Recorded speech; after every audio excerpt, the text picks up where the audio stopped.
So my cousin told me this great story about his boss once.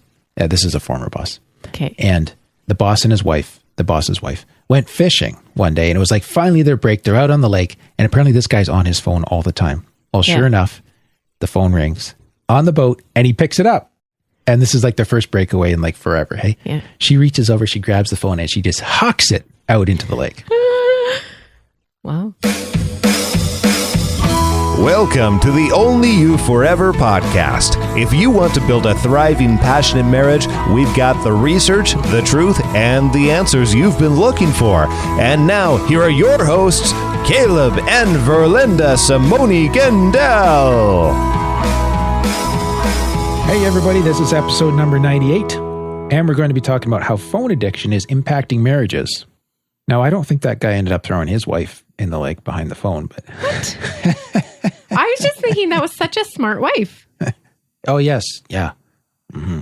It was probably like a nice new BlackBerry, which like people probably liked to have back then. Yeah. But he was like taking his wife out on the lake. You're right.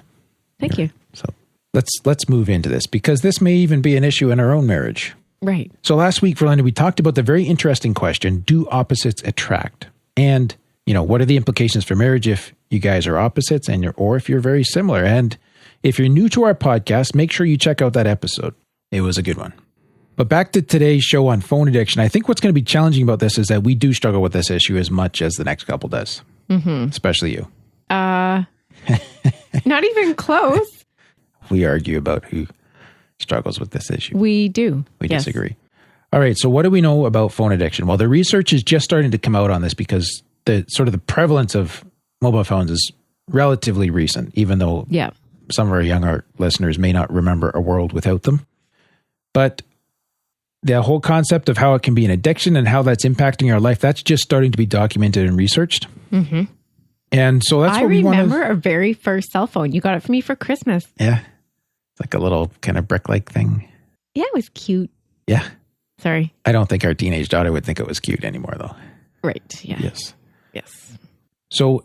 Sorry. Totally just that's blew you fine. out of the water. So let's start, Verlinda, just looking at how this impacts lives beyond the convenience that the phones provide, okay?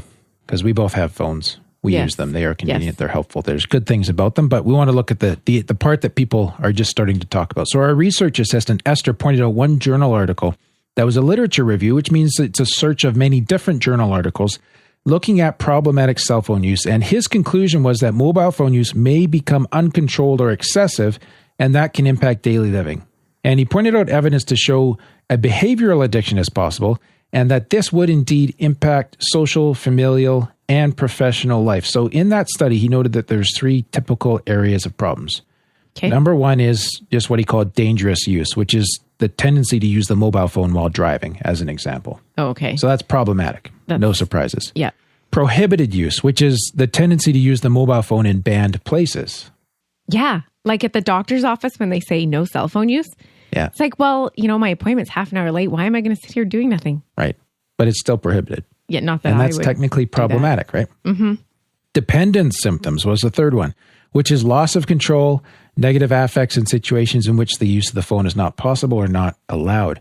Negative affect is about emotion. Oh, negative emotion. So you're like actually experiencing anxiety, and people are actually losing it a little bit if they can't use their phone. This happens. Mm-hmm. And, this is really interesting because another study connected mobile phone addiction with additional qualities found in substance abuse. Oh. Yeah, including tolerance. So that's a common feature of substance abuse, which means the increasing frequency and duration of cell phone use to obtain the same level of psychological satisfaction as earlier. So you need to use it more to feel as good. Yeah, just like it's more dope to get more buzz, right? Yeah. Withdrawal, feelings of nervousness and anxiety when away from one's cell phone or when unable to use it. Yeah, that makes sense. And that looks like using the cell phone to escape other problems or negative consequences in all areas of life. You know what I mean? So I'm uncomfortable, I'm nervous, whatever. I'm just going to go kind of withdraw and park on my phone for a little bit here, right? Well, we had a boarder that lived with us, remember? And whenever anything got a little awkward, it became a joke. It'd be like, cell phone. And she'd get out her cell phone. And... Yeah, exactly. Financial problems. And that can be, there's noticing that there are some people that use the mobile phone to the extent where it incurs enormous charges and it creates financial issues for the individual. This tends to show up more in like those little games where like for $1 you can buy 90 coins and kind of get to the next level kind of stuff, right? Mm-hmm. And that's serious too, right? So we look at the financial problems, the withdrawal, the tolerance. These are features of addictions that we're all already familiar with, and now they're showing up with phone use. Wow. Yeah. Yep. And that's why I'm saying, hey, phone addiction is the new alcoholism. Mm-hmm. Now, here's a thought. 15 years ago, when I was a young adult, the big tobacco lawsuits were going down, and people were saying, hey, you knew this would cause cancer. They're saying this to the tobacco companies. You knew this would cause cancer, and you still marketed it like crazy. So I just had the thought as I was pulling the show content together, would it be conceivable that we're going to come to a day when Apple and maybe Samsung and BlackBerry, if they're still around, they're going to go through the same kind of lawsuits? You knew that distracted driving was a problem, but you never programmed your phones to do anything about it. I don't know. That's just me speculating. Yeah, yeah. Okay. So, Verlinda, let's talk about who tends to develop mobile phone addictions. This may be a little bit touchy. For you. I don't think I want to do this episode. All right. Studies show that women use mobile phones more than men. I like these studies. This is why I love research. It just states facts. Anyways, especially when it comes to text messaging. Yeah. You agree with that? Yeah. I agree with that too. That's just because women talk more too. Okay, that's a different episode. No, this is just a continuation of that. Okay. I'm just dismissing you. Other studies have found that women are more prone to experience dependence on the mobile phone, while men have a greater tendency to use the mobile phone while driving. Oh, this is what I love about research. It just states facts. Okay, keep going. I agree with that. Mm-hmm. Problematic mobile phone use has been associated with personality areas like neuroticism, which is the tendency to be emotionally unstable. Excuse me. And that was intentional. And extroversion, which is the tendency to be sociable. What? Unimaginable. It has also been associated with the trait of impulsivity. But that has nothing to do with phone use. That was defensive. So all I'm saying here is based on our personality characteristics, some of us are going to have to be extra cautious. Why are you enjoying this episode so much? I don't know. So this is about again, I'm dismissing you. Yeah. This is about cell phone use generally. Now, just note, Verlyn, I haven't used the word spouse really yet because this isn't marriage research. Yeah. Okay. So I just want to be honest and upfront about that. But we do have a study that looks at the impact of internet use on marriage. And I think that it's not unreasonable to extrapolate from internet use to phone use. So just stay with me here, see what you think, okay? Okay. So Kerhoff and Finkenauer in 2008, they looked at a study of 199 newlywed couples. They'd been married an average of 1 month. Mm-hmm. And they just looked at everything related to sort of the frequency of internet use, whether they had compulsive internet behaviors, and relationship factors such as loneliness, passion, intimacy, and commitment. They're really trying to get a broad sense of how internet use might be impacting marriages. And what they found is that frequent and compulsive internet use is associated with several indicators of low relationship quality. Yeah. Both husbands and wives pointed that out. There was no gender differences. And couples also reported lower intimacy when they used the internet frequently and compulsively. Wow. So husbands in particular reported less passion in the relationship, and wives reported more loneliness. And this is really serious. And I think our smartphones, they're internet-enabled devices. Yeah. So I'm assuming now in our world, they're part of this problem. And if you stop and think about it, it's really horrible that it's having this impact on our marriages, that there's more loneliness and there's less passion. Mm-hmm.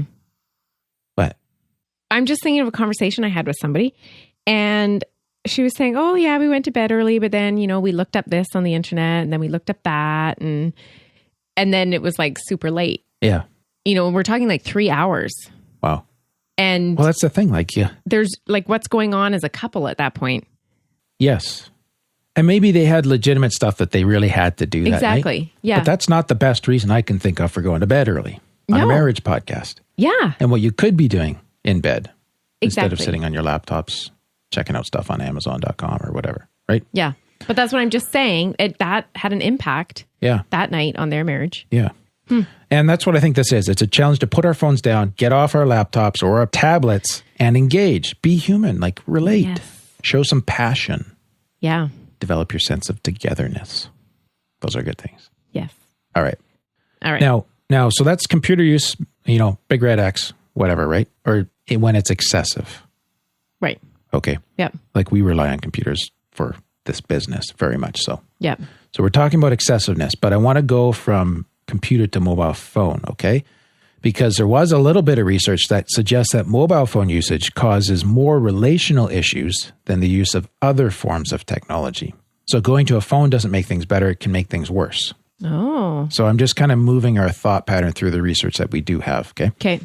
So this used data taken from what was called the Cornell Couples and Career Study to look at how cell phone use was impacting family dynamics. And here's what they found, that cell phone use over time is associated with negative work-family and family-work spillover. This is just the balance of life between work and family. So the two domains are kind of crossing over in a way that people are not happy about. Because work is always with you kind of thing. Yeah, because now you have that email and the contact ability on your phone. Whereas 20 years ago, people didn't have your home phone number. They couldn't get you after 5 or 6 or whatever. Right. Now they can. Oh, yeah. They also found that cell phone use is associated with increased psychological distress. Wow. And they found that cell phone use is associated with lower family satisfaction. They did not find the same results for computer use. And I just think it's because we're that much more connected with the phone, whereas the computer you have to go sit at, turn on, or flip the lid up and log in or something, but right? I wonder too, if like the computer, people can see what you're doing at the computer, whereas the phone is very secretive. Like no one knows that you're working on your phone. You know what I mean? You could be doing whatever. And I think that creates a little bit more anxiety or distress. How so? I think you're onto something, so keep going. Just because of being unsure what you're doing. Like if I walk in and you're on your laptop and I can see you're on work email, it might be like, oh man, but whatever. Yeah. But if I walk in and I see you're on your phone and, you turn your phone off when I come over, maybe to give me attention. Yep. I don't know what you were doing on your phone. And what about the uncertainty though? Exactly. That's exactly what it is. It's uncertainty. Yeah. And that's an issue. Yeah. I think that would cause... I think that I wonder if that's a source of psychological distress. Yeah. And that's a reason why the same results were not found for computer use, why phones were just that little bit more elusive and secretive. Right. So. Sorry, did I sideline you again? Not at all. Like we've painted the picture, right? And that's like a relatable story. This is real. Yeah. So the question is though, what should a couple do about phone addiction? Okay. So first step is determine if you have one. Denial is the first step to recovery. I think that's how they say that. Denial? No, that's totally not. You had me going there. I did. So you guys can argue about who is more addicted to their phones. Like you guys as in our listeners, just like we do. Like you. Yeah. Like I do. Like we do for Linda. Or we can email you a questionnaire. It's 25 items long. Each of you can fill it out and then you can talk about who has the phone addiction and what to do about that. So you can get that off our blog post for this episode at oyf.link/98, or you can just send a message to 9292 spouse. Text message, yep.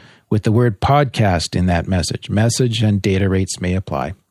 And so once again, if you want it off the internet, just open your browser to oyf.link/98, or if you want to do this from your cell phone, there's some irony there. Yeah. Just send a text message to 9292 spouse and put the word podcast in the body of the message. That's all you need to do. Anyways, it's a little ironic that I'm encouraging cell phone use in a show where you're possibly listening to on your phone and I'm trying to talk you out of it. Yeah. Anyways, here's something useful to consider because we have to be pragmatic about this. It's from another study in 2012, pragmatic. Right? Is that like practical? Yes, down to earth, except in our language, of course. So this researcher emphasize that there's a difference between heavy use of a mobile phone and compulsive or problematic use of a mobile phone. Oh, see, that's it right there. Yeah, so I'm addictive and you're a heavy user, of course.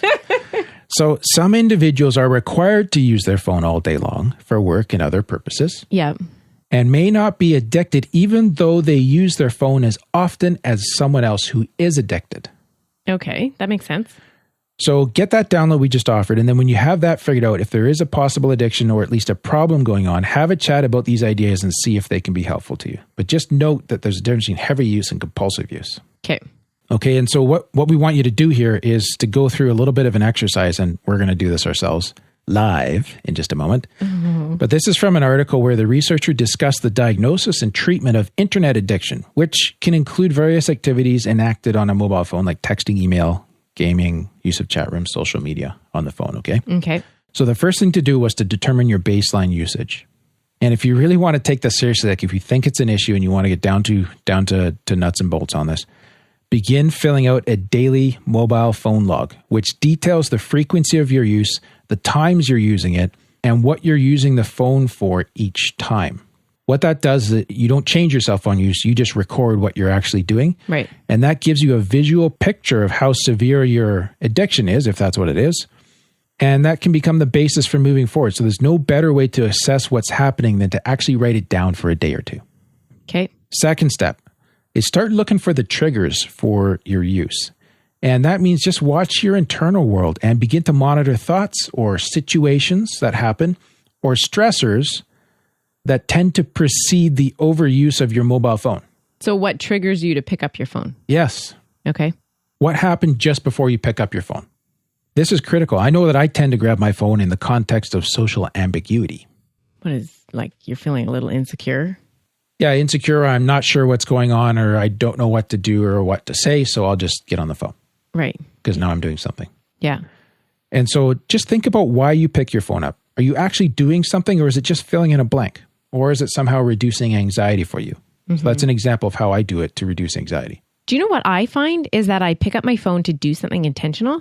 Yeah. And then I get distracted with like 3 different things Yeah. because, something's dinged. I have a notification come in. Yeah.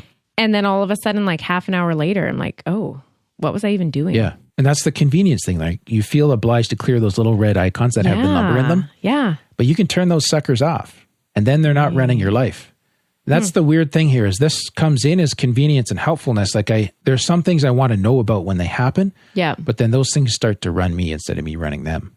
And that's where we need to manage the phone and the alerts we get. Yeah. So the third step is to determine a plan for moderate and controlled use of the mobile phone. So as a couple, come up with a plan for what you believe would be a moderate use of your phone. When is it okay to use it? When is it not okay to use it? What kinds of uses are okay at what times? Like, it doesn't mean you can't ever game on your phone. We don't really do this, but maybe if that's something you like to do as a couple, you pick a half an hour or 2 hours or whatever is workable for both of you on this day of the week or this regular time each night. And that's what you do. Right. And you agree that that's okay. And then you put the phones down after that and you interact. Okay. Are there any times when use of phones should be completely off limit? That's a question to ask. Yes. How will you know when your use has moved from moderate to out of control? That's another question to ask. Okay. So, and this is where you can get really practical. Like for us, I think one of the big things that's helped us is we have our charging station in the kitchen. Yes. And we use different alarm clocks in our bedroom. Yeah. So we don't, we were checking phones right before we went to sleep. Or even like the alarm would go and it was on the cell phone and you pick it up and you immediately check and 20 minutes later, you're still in bed. Yeah. Yeah. Right. So That's just moving them out there has helped us take control of our mornings. And do you know what I like about that? What? This isn't really marriage related, but it just means our teenage daughter who now has a cell phone plugs her cell phone in up there and doesn't use it in her bedroom. That's just normal for her. Yeah. And there's not 2 standards. Yeah. Between parents and kids. Yeah. Okay. Sidebar. So what we're going to do. Oh, Caleb. We're 19 minutes into this night. We've never done this before on a show, but we're going to try it today. Okay? Okay. We're going to pause the recording.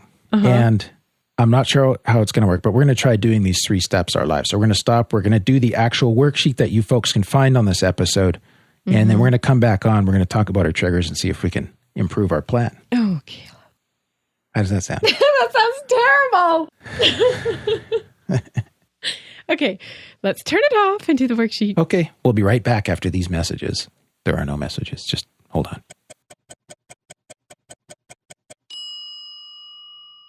Okay, we're back. Verlinda's uptight. I think that's because she has a guilty conscience.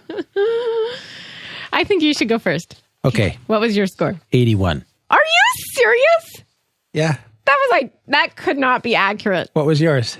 129. Oh, boy. You're just over the threshold into a mild mobile phone. I know. Addiction. Okay.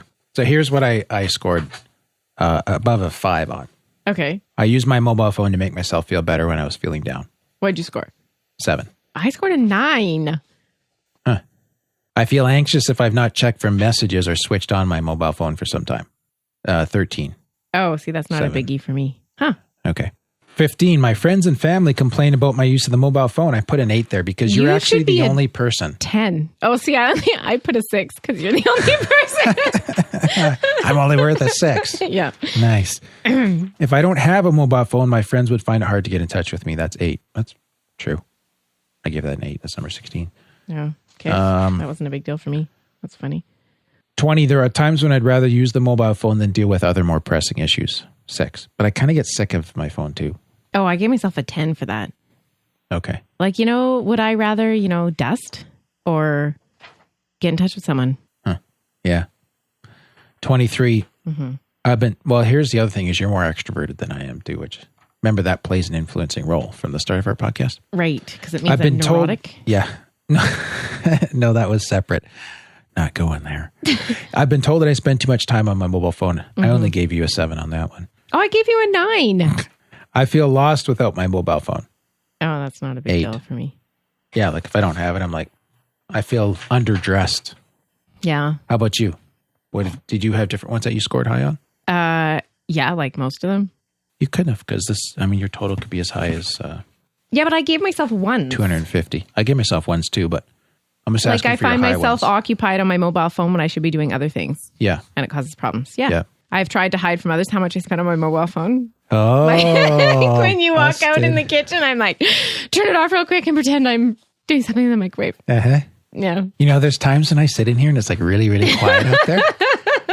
Caleb. And I want to sneak out and just get That's not even funny. I'm probably like filling out forms or something. I know. Well, that's the thing is you were doing it once or you were all quiet once. Yeah. And I went out there and you were working on a podcast and I felt really bad. So I haven't done it. I can't believe you thought badly of me. Well, you just admitted to it. So obviously I'm not too I've attempted to spend less time on my mobile phone, but I'm unable to. Huh. Like sometimes I'm sure like, I am not going on the phone before the girls leave for school. Right. And then next thing you know, I'm on the phone. Like, really? Yeah. My productivity has decreased as a direct result of the time I spend on the mobile phone. Yep.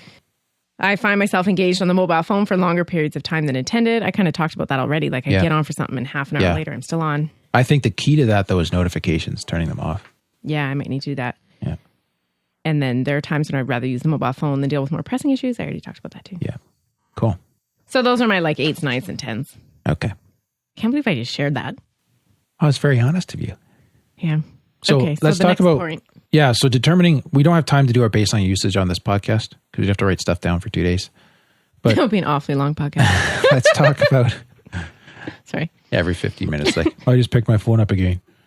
Let's talk about triggers. We already mentioned this a little bit, so I don't think we need to spend a lot of time here. Then we can... But notifications is a big one for me. Okay. And do you know what I find another one for me is when I'm feeling like a little bit lost, like I'm looking for an answer for something. Yeah. I continually check email. And I kind of think like, really? Is an answer going to come into my email saying like, you need to do this or you need to make this decision? Or, hey, this is God. Yeah. I thought I'd shoot you a note. Yeah. Yeah. Like, or even I'll check Facebook over and over, hoping that a new post will pop up because I've seen the last ones 500 times already. Yeah. So that's a trigger for me. Yeah. How about you? Well, I think the social ambiguity is one of the biggest ones I've noticed. Like if I don't know what to do or what I'm doing, I'll get on the phone. Yeah. And I think it's a fairly common one, but what else do you see me doing? Just standing there going through. Oh, you read so many articles on your phone. Not that that's a sore point. Well, I'll have to watch that for a trigger, but I think I like to stay educated and read, like it's part of who I am. Yeah. But I'll have to watch for when I do that. Yeah. Okay. Because I'll find like sometimes the girls are talking to you and you don't even notice. Well, it's no good. Yeah. So then I usually point it out. I usually clear my throat, actually. Yeah, you have a very distinctive... Throat clear. Yes. Okay. All right. So let's come up with a plan for a moderate use of our phone. Just quickly here. Okay. Again, for the sake of time. Just give folks a sample of how they might work this out. So... Like we usually check before we go to bed or start our going to bed routine. Yeah. I think that's okay. Yeah. But do you know what I noticed we do? What? Is that if we've been out for a few hours with people or at church or whatever, we come home. Yeah. And I'll be like, okay, girls, get your jammies on or get a snack, whatever. And then both of us are on our phone. Totally checked out. Totally checked out to what's going on. And I don't think that's good. So what should we do differently? I don't know. Should we not turn our phones on until the girls go to bed and we've said goodnight? And just stay engaged. Yeah, stay engaged with them. Yeah. We can try that, but they're kind of doing their own thing through parts of that too. They are, because they're... But then the problem is that the only time they see us when they come out of like... Yeah, we're both engrossed. We're like lost. Yeah. Whereas I'd rather be interacting with each other at that point even. Okay. Because then they can see healthy interaction. Okay. So let's find a different time to do that. Yeah. Okay, so that's one example. How would we know when we're getting a little out of control? Like right now, we just tend to razz each other. Yeah. Which I don't think is terribly useful. No, but it does prick the conscience a little bit. Yeah, that's true. But I mean, how do I know if you need more from me just that day and I just picked it up and it was a random sort of coincidence, or if I'm actually like starting to get a little more hooked again than I should be? Oh, okay. I don't know. That's the question. Do you have an answer? Not sure, but I think what might it be a better approach than razzing each other is to ask how we're doing. Just like I see you on your cell phone quite a bit today. Yeah. Like, how are you doing? Okay. Are you anxious about something or sometimes it's just because I'm lonely and feel like you're out of bounds. Yeah. Almost. So then let's stop and connect and take care of that. Okay. So that's a good deal. Yeah. I think for the sake of time, we should wrap it up. Oh, okay. We're at 27:57 here before it gets edited. Okay. All right, folks. So hopefully that just gives you a little bit of a taste of how you can have this conversation with your wife, and make sure you give her a little bit of a hard time when you're doing it because she needs it. And nice try. Make sure you be nice to her because, maybe she's lonely. Maybe you've been neglecting her. And so she's had to turn to her phone. Okay, if you could have said that with a tear in your eye, it would have been more convincing. But yeah. There's some truth to that. Maybe some people like... Oh, yeah. Yeah, I can totally relate. Linda, what? Get off it. Okay. Sorry. What you're saying is true that could be a possibility. Yeah. I'm just saying for us, you've got far too much of a smirk on your face to make it convincing right now. Oh boy. Maybe we'll be having another discussion after this podcast. All right. So that's all for today. Remember, you can get that, what do I call that thing? Worksheet. Questionnaire. It's 25 items long, good questions on it. You can get that off of our blog post for this episode at oyf.link/98, or you can send a text message to 9292 spouse. Just put the word podcast in the body of your text message. Mm-hmm. So we want to shout out a huge thank you to those who left us iTunes reviews this week. It says, great for any marriage, 5 stars by A. Porter from the States. Caleb and Verlinda give useful, practical, and effective advice and insight into marital situations in an intelligent, inviting manner. Their desire to communicate clearly to listeners without speaking down to us is apparent, as well as genuine affection for each other. Verlinda's laugh makes my day. Me too. I'm starting to get I don't know what. A complex. Yep. No, don't get a complex. And I often stockpile podcasts I've previously listened to for long drives or onerous tasks. Oh, that's cool. That is cool. So thank you so much for that review. We really appreciate it. If you're listening today and you want to get involved in this awesome mission to help save marriages through our podcast, we'd like to ask you to contribute to our crowdfunding campaign. So we want to reach 5,000 marriages a week through this podcast. That's our goal at this point in time. And we can't do that without your help. And for even $5 a month, you can help us move towards making that a reality. Please go to oyf.link/give to learn more about how you can help us reach more marriages. That URL, once again, is oyf.link/give. Next week, we're talking about making time for each other. This comes up again and again for our listeners, and we want to give you some concrete, actionable ideas to help you find more time and also to enjoy that time more. Oh, find more time or make more time? Oh, you're giving it away. Oh, haven't read it yet.